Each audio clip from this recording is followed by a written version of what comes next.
Lebanon के नबातिया reason और बेका वैली में हमले कर इजराइल ने हिजबुल्लाह के साथ हुए सीज फायर को दहला दिया है। साथ ही हिजबुल्लाह ने पलटवार करते हुए कहा है कि इसके कड़े अंजाम भुगतने के लिए इजराइल तैयार रहे। नमस्कार, मैं हूं मधुरेंद्र कुमार और आप देख रहे हैं मेरे साथ रणनीति। और आज रणनीति में चर्चा एक बार फिर से इजराइल हिजबुल्लाह युद्ध के मंडराते खतरे की। पिछले महीने हुए सीज फायर जो कि नवंबर 22 को हुआ था, ऐसा लग रहा था कि लेबनान बॉर्डर पर शांति आ जाएगी, लेकिन जिस तरह से इजराइल ने एक बार फिर से लेबनान के बॉर्डर में घुसकर हिजबुल्लाह के ठिकानों को दहलाया है। आप नबातिया रीजन में देखिए तो दरअसल कफार किला का एरिया हो या फिर अता अलसाब का एरिया हो जो कि मैप में दिखाई दे रहा है, इन दोनों इलाकों में इस तरह के धमाके और इस तरह के विजुअल दिखाई दिए मानो यहाँ पर कोई परमाणु विस्फोट हुआ हो। इस कदर दरअसल बारूदी विस्फोट के जरिए इस इलाके को इजराइल ने टारगेट किया। दूसरी तरफ आप बेका वैली की तरफ देखिए जो कि सीरिया का बॉर्डर है, यहाँ पर भी हिजबुल्लाह के ठिकानों पर जिस तरह से इजराइल की वायुसेना ने बम बरसाए हैं, उसके बाद इजराइल और हिजबुल्लाह के बीच जो सीज फायर है उसके कोई मायने शायद ही बचे हों। इस हमले के बाद हिजबुल्लाह ने भी पलटवार करते हुए इजराइल को चेतावनी जारी की है और किसी भी पल हिजबुल्लाह की तरफ से भी इजराइल के ऊपर रॉकेट और ड्रोन की बारिश देखी जा सकती है, जिसको लेकर इस वक्त इजराइल के ज़मीन पर देखें तो तमाम जो एयर डिफेंस सिस्टम हैं वो सतर्क हो गए हैं। चाहे आयरन डोम की बात करें या फिर डेविड स्लैंग की बात करें या फिर थार्ड की बात करें या फिर एरो मिसाइल सिस्टम की बात करें, ये सब के सब इस वक्त हिजबुल्लाह के हमले की ताक में दरअसल अपने कान खड़े करके बैठे हुए हैं, जो कि कभी भी हो सकता है। अगर आप हिजबुल्लाह और इजराइल के बीच हुए सीज फायर पर गौर करें जो कि पिछले साल 22 नवंबर को हुआ और तकरीबन 2 महीने का पीरियड जो है दोनों ने तय किया कि इस बीच हम डिसएंगेज करेंगे, डीएस्केलेट करेंगे बॉर्डर से। लेकिन आप पलट के अगर बॉर्डर पर भी देखें तो कोई प्रगति आपको दिखाई नहीं देगी। नॉर्दर्न बॉर्डर की तरफ देखें आप तो नॉर्दर्न रेंज से दरअसल हिजबुल्लाह को पीछे हटना था और लितानी रिवर से पीछे हटकर तकरीबन 30 किलोमीटर का बफर क्रिएट करना था। वैसे ही इजराइल की सेना को साउथ की तरफ मूव करना था और तकरीबन 30 किलोमीटर का बफर उसे भी क्रिएट करना था, ताकि बीच का जो हिस्सा है उसे लेबनान की फोर्स और साथ ही जो यूनिफिल है जो कि यूएन मैंडेट के तहत है, जो शांति की सेना है, वो उसको गवर्न कर सके और इस तरह से डीएस्केलेट और डिसएंगेज होकर दरअसल हिजबुल्लाह और इजराइल जो है वो लेबनान में शांति व्यवस्था को बनाए रखें। लेकिन अगर आप इस रीजन को देखिए और दोनों तरफ के दावे को देखिए तो इजराइल की सेना का कहना है कि हिजबुल्लाह के लड़ाकों ने अपने आर्म्स और एम्यूनिशन सेंटर को जस का तस लितानी रिवर के आगे बरकरार रखा है, जो कि इजराइल के लिए बड़ा थ्रेट है। और अगर आप हिजबुल्लाह के क्लेम्स को देखिए तो उसका कहना है कि इजराइल की सेना विड्रॉ नहीं कर रही है और जिस तरह से वो लेबनान की ज़मीन पर बैठी हुई है वो सीज फायर का खुला उल्लंघन है। अब ऐसे में तारीख 26 जनवरी की नज़दीक आती जा रही है और ज़मीन पर देखें यानी बॉर्डर पर देखें तो डिसएंगेजमेंट न हो रहा है और ना ही डीएस्केलेट होते हुए दोनों तरफ से सेनाएं दिखाई दे रही हैं। इसके ठीक उलट इजराइल ने हमला कर दरअसल लेबनान की ज़मीन पर बतला दिया है कि आगे होने क्या वाला है और हिजबुल्लाह के पलटवार ने भी ये बता दिया है कि फिर से वॉर रिज्यूम करता हुआ यहाँ पर आपको दिखाई देगा। इस बीच जो जानकार हैं वो बतला रहे हैं कि सीज फायर की अवधि में हिजबुल्लाह भारी पैमाने पर हथियारों की खेप दरअसल ईरान से जो आ रही थी सीरिया के रास्ते उसको अपने यहाँ इकट्ठा कर रहा था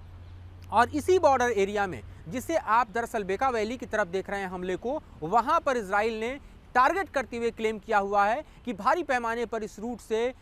हिजबुल्लाह को हथियारों की खेप मिल रही है, जिसे टारगेट करने के लिए उसे ये अंजाम देना पड़ा। और चूंकि जो मीडिएटर्स हैं वो अपनी तरफ से कोई कदम नहीं उठा रहे थे, लिहाजा हम सीज फायर के नाम पर चुप नहीं बैठ सकते और इसलिए हमने हमला किया है। दूसरी तरफ आप देखिए तो नबातिया रीजन में भी जो कफार किला का इलाका है या फिर अता अलसाब का इलाका है जो कि मैप पर दिखाई दे रहा है, इन इलाकों में जिस कदर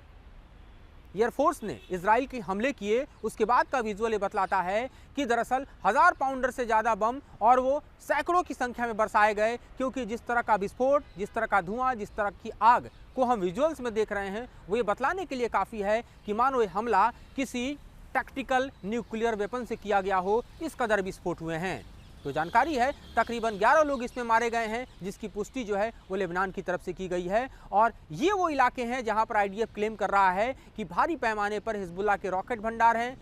इजराइल क्लेम कर रहा है कि यहाँ पर भारी पैमाने पर जो आर्सनल, आर्म और एम्यूनिशन हिजबुल्लाह ने रखा हुआ है वो दरअसल इजराइल के खिलाफ वो इस्तेमाल करने वाला था और इसीलिए इजराइल की वायुसेना ने एयर स्ट्राइक किया है। जबकि हिजबुल्लाह की तरफ से देखें तो ये कहा जा रहा है कि ये सीज फायर को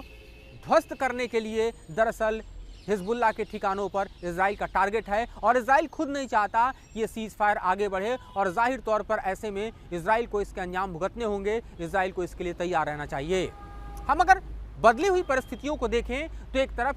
गजा में भी दरअसल सीज फायर को लेकर एक बड़ी बैठक कतर की राजधानी दोहा में चल रही है, जहां पर मीडिएटर अमेरिका खुद है और हमास के साथ दरअसल सीज फायर की कोशिश की जा रही है ताकि जो बंधक हैं उनको निकाला जा सके और वो इजराइल वापस आ सकें और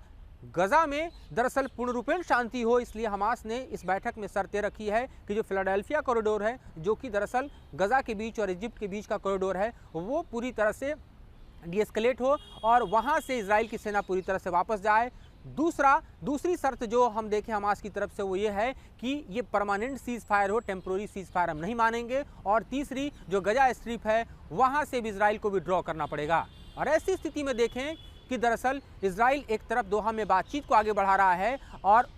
गजा में हमले भी जारी रखे हुए है, जो कि इजराइल की नीयत पर एक बड़ा सवाल खड़ा कर रहा है।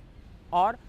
दूसरी तरफ हम देखें तो जिस तरह से लेबनान की ज़मीन पर इजराइल ने हिजबुल्लाह के ठिकानों पर हमला किया है, उससे ऐसा लगता है कि वो दरअसल हिजबुल्लाह के साथ लॉन्ग वॉर की स्थिति क्रिएट करना चाहता है। और ये दो दरअसल सीज फायर और ख़ास तौर पे पीरियड है वो इजराइल ने इसलिए लिया ताकि वो अपनी सेना को थोड़ा आराम दे सके, अपने वेपन्स को, अपने आर्म एंड एमुनिशंस को एकजुट कर सके और उसके बाद हिजबुल्लाह को टैकल करे। क्योंकि लेबनान की ज़मीन पर हम देखें तो भले ही इजराइल की सेना एंटर कर गई थी, लेकिन वहां पर हिजबुल्लाह के लड़ाके और ख़ास तौर पे जिस तरह के गुरिल्ला वार करने में वो सक्षम है, भारी पैमाने पर नुकसान दे रहे थे और इजराइल की बढ़त को बिल्कुल कमज़ोर करते हुए इजराइल की सेना पर धारदार हमले कर रहे थे, जिसमें भारी पैमाने पर कैजुअल्टी हो रही थी। और इस कारण चूँकि ज़मीन की लड़ाई पर लेबनान की ज़मीन पर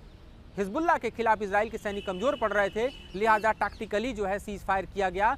इस बीच इसका लाभ उठाते हुए हिजबुल्लाह ने भी अपने हथियार, अपने जो गोला बारूद है ईरान से, वो बटोरने शुरू किए और अब दोनों के बीच नौबत यहाँ पहुँची है जहाँ सीज फायर हमें टूटता हुआ दिखाई दे रहा है। यानी हमास के साथ ट्रूस होगा इसकी संभावना भी सवालों में है, हिजबुल्लाह के साथ वॉर शुरू होगा इसकी संभावना प्रबल दिखाई दे रही है। और इसकी बड़ी वजह यह भी है क्योंकि सीरिया में जिस तरह से हम देखें तो दरअसल असद की सरकार गिरने के बाद वहाँ पर जो दरअसल ठिकाने हैं,